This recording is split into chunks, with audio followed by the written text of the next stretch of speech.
Hi, Namaste. My name is Beatriz Jolicoeur. Today I come as a hypnotherapist that has worked with thousands of clients, and my special field of interest and study is brainwashing and mind control by cults. I also come to you as a devotee of Bhagavan Sri Ramana Maharishi that has been called by Ken Wilber and other the greatest yogi of the 20th century.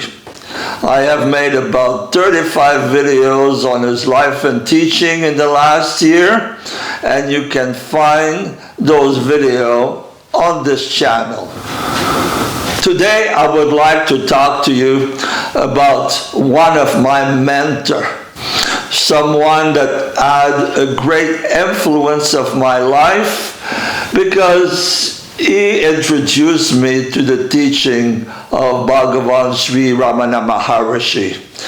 That mentor is Franklin Albert Jones that you see here. In his career as a guru, spiritual master, he had many names: Dakalki, Dalavananda, Dafri John, and so on. He is a very special character, to say the least. I became a student of Adida sometime in 1993. I was looking for answer to some spiritual experiences that I had practicing Kriya Yoga with Adida Giri, my teacher at the time. And Adida pointed out in his literature that what I had experienced was conditional nirvikalpa samadhi, a total identification with the self. I decided to do this video because in the last few weeks I have listened many hours of interviews of this lady, Julie Anderson. And the best interviews, as far as I'm concerned, are done by Jeffrey Mishlove. I think that Julie is very likable. She's a very good communicator, the best that came out of that organization.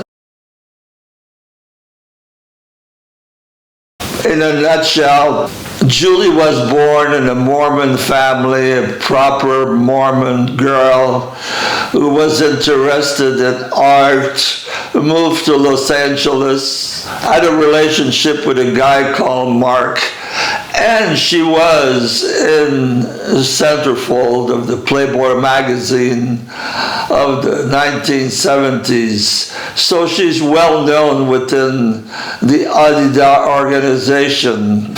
Her story is really amazing. In 1976, she met Adida in person, but before meeting him, a few days before, she mailed him pictures of herself in the Playboy magazine.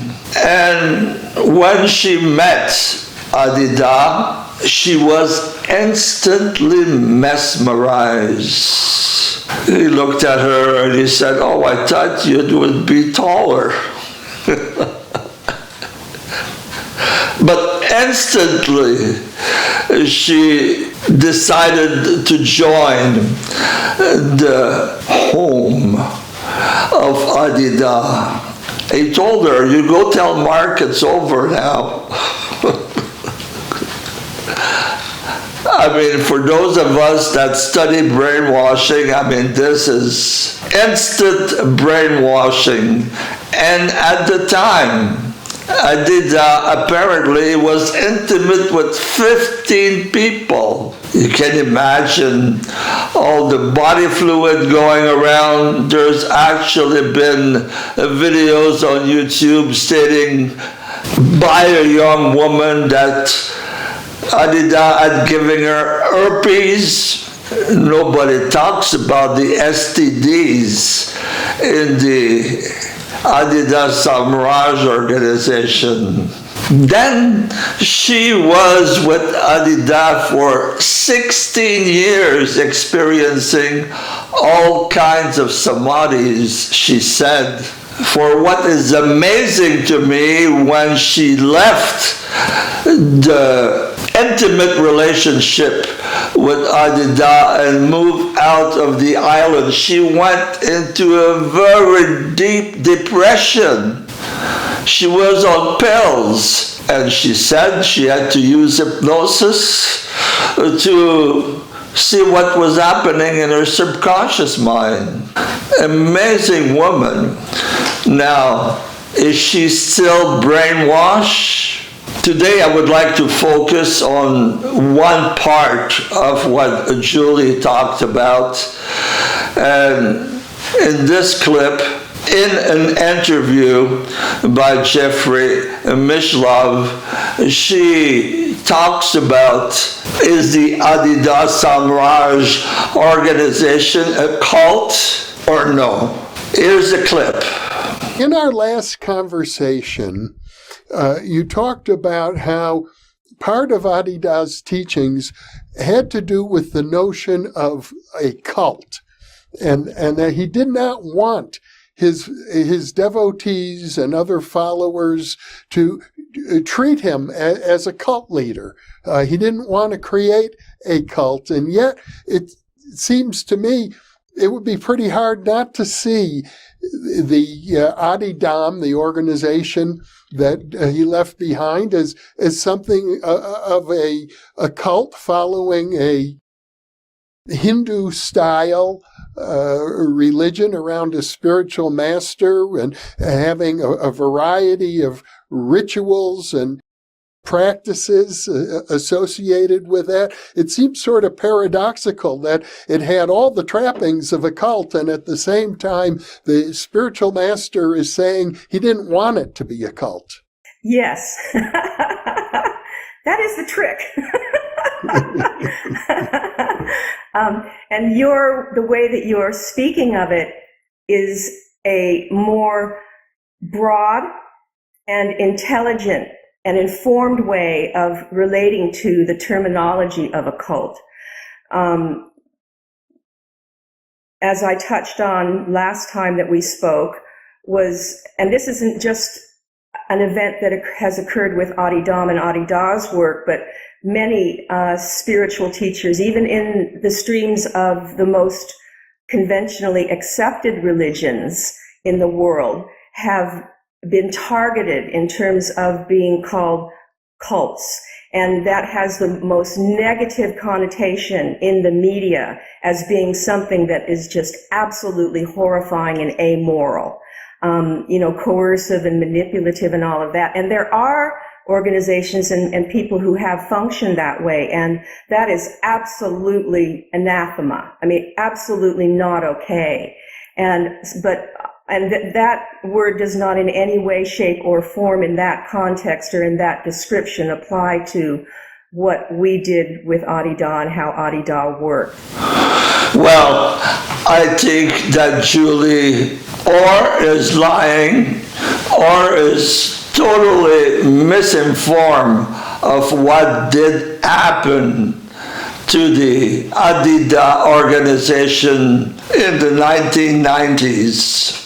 So I would like to use this portion of the video as my personal testimonial of how I was treated by the organization of Adida. When I became a student of Adida in 1993 with my beloved wife, Beatriz, that you see here, we read the books, went to see the Hermitage in California, and to my big surprise, my wife decided to become a devotee of Adida. At the time, she had stage 4 cancer in the liver. She knew she had very little time left on this planet, and she asked me and she asked the organization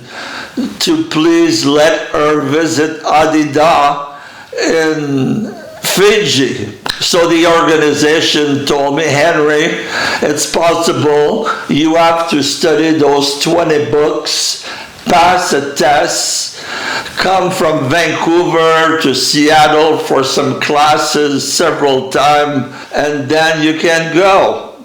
And I did all that. And on the last day, when I thought I was getting permission, what I got is the leader of the organization in Seattle at the time bringing me a contract. It was about 30 pages long, and it said that I had to give my life and my soul for this life and all my life in the future to Adida, plus there was money demand, on and on and on. I said, no, I'm not going to sign this document. I've never seen the guy. And in my life, I sat for weeks with Swami Muktananda in California. I had the darshan of Ananda Mahima in India in 1971 and met many yogis and swamis in India. And now this Adida is asking me to give my life to him before I even see him. I thought it was ridiculous. When they saw that I did not want to sign that contract, an hour after, the leader came back and said, Henry, you better sign because your wife has signed it already a month ago or so. So that was a big surprise. My wife later told me that the cult told her, sign this, don't tell your husband, let him make all those studies that took months of my life at the time. So I believe the Adida organization is a cult. What was the process of self-realization in that cult? I've been to their ashram. Basically, it was sitting in front of a big picture of Adida and being absorbed by his great, always eternal presence.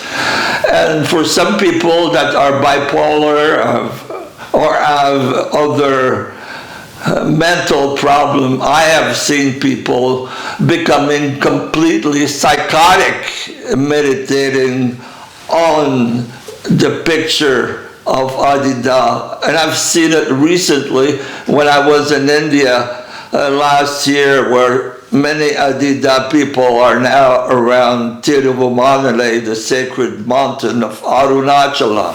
I recently heard conversation of Adida that after my death you can have worship of my murtis, which means pictures or statues or whatever, because apparently he is the 7th stage. And by the way, nobody ever came and say, I know he is 7th stage. One important thing that Julie also mentioned, that after the death of Adida, there was a power grab within the organization, and she doesn't take part in the gathering or the organization of Adida as it is right now. It is a cult. Now, compare this to the teaching of Bhagavan Sri Ramana Maharishi. One good thing happened during my studies of Adida is that at one point he said that at the Vedanta Temple of Los Angeles he had such a great spiritual experience, and he looked in all the traditions, and this man had the best bookstore in California. He knew the traditions, and he said Ramana Maharishi was the very and most enlightened being compared to his own enlightenment.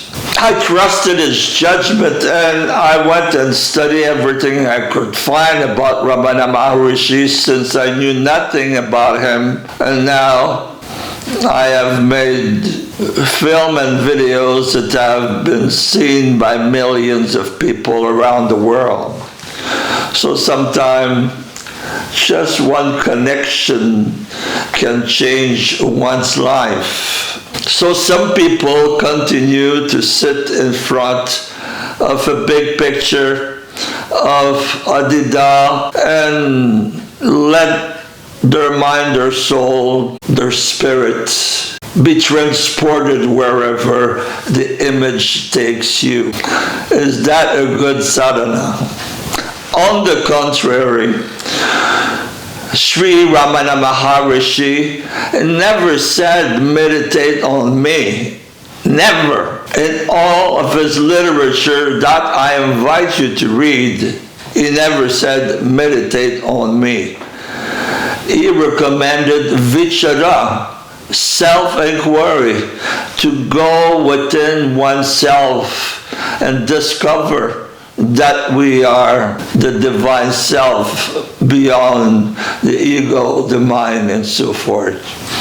There's many stories of devotees of Bhagavan Sri Ramana Maharishi, like Annamalai Swami, who were in the presence of the masters for many years. But at one point, Sri Ramana Maharishi says, go away, I don't want to see you again. You focus on your own self-realization, practicing self-inquiry. And that's why I think self-inquiry is a much better path than worshipping the picture of Adida Samraj. Maybe that's what Julie Anderson needs to do now, is just forget about Adida completely, even if it's deeply in your subconscious mind, and focus on self-inquiry, going within yourself to that place where all the avatar comes from. One of the greatest gifts that I had in association with Adida was that he was also using in his literature, such as this book, How to Help His Devotee to Die, he had adopted the same technique that Bhagavan Sri Ramana Maharishi was using to help his devotees, especially his mother, at the time of death. We use that technique, one hand on the heart, one hand on the top of the head, for 7 days, 7 nights, non-stop.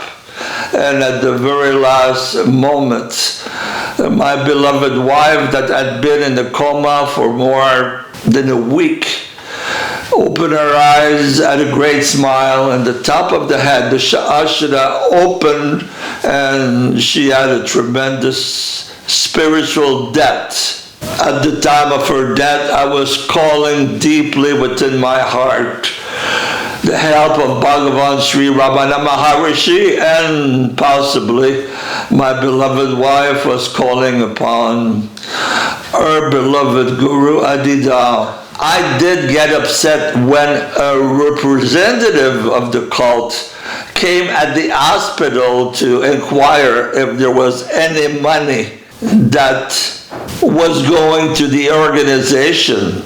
I got upset and basically threw them out of the hospital. Now, a year later, in 1996, I learned that Adida was at his ashram in Hawaii, in Kauai. I flew there with my son. I tried to get in to talk to him. They would not let me in to talk to him. So I organized a protest. We had whistle and we shouted, "What is this about? Contract to see you." Anyway, they called the police and I went back to my hotel. I'm also making this video for the newcomers to Adida's teaching. I've seen advertisement for their different seminars now where they will basically tell you that Adida is an avatar, someone that came down from the divine to teach us what he called crazy wisdom. Was he violent with some of his wife at the beginning, as reported? Did he give herpes to several women? Was all the money dealing and the orgies that he did right or wrong? Was the use of marijuana and alcohol in his various parties create more bad vibes than good vibes? Before you give your mind, your heart, your attention to this cult of Adida or any other cults, you have to investigate what you will be made to believe in. In this case, that Adida was the greatest spiritual avatar of the age.